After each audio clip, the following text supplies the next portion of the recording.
Richard Bruce Cheney forged an identity as a no-nonsense, loyal gatekeeper for George W. Bush, through whom access and influence flowed. I picked him because he's strong, he's steady, and he gets the job done. Cheney was a seasoned Washington insider long before becoming vice president. He began his public service career in the Nixon administration and then became chief of staff for President Gerald Ford. In 1978, Cheney was elected to Congress from his home state of Wyoming.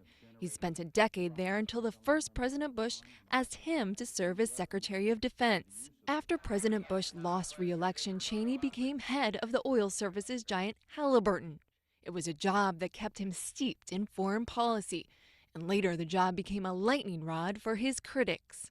When George W. Bush secured the Republican nomination in 2000, he tasked Cheney with vetting candidates for vice president, but ultimately offered him the job. Cheney's health was a major concern. He'd had 3 mild heart attacks and a quadruple bypass before he was 50, and suffered another heart attack shortly after the 2000 election.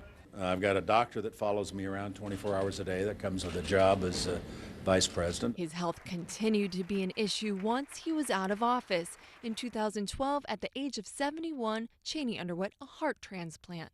In the Bush administration, Cheney was considered a hawk who was instrumental in the decision to invade Iraq.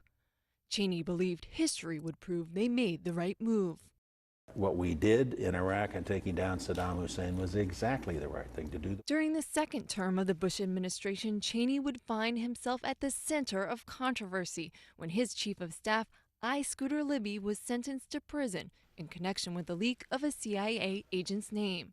The president commuted Libby's sentence but did not pardon him, a move sought by some conservatives. Late in his career, Cheney admitted he differed from many in his party on the issue of gay marriage. As many of you know, one of my daughters is gay. I think people ought to be free to enter into any kind of union they wish. In his 2011 memoir, Cheney accused Secretary of State Colin Powell of seeking to undermine President Bush by expressing doubts about the Iraq War. He also said Powell's successor, Condoleezza Rice, misled the president about negotiations with North Korea. Both have disputed the claims. Cheney had no interest in running for president after leaving office, but he continued to be an outspoken voice for the Republican Party. In Washington, I'm Sunlen Sarfaty.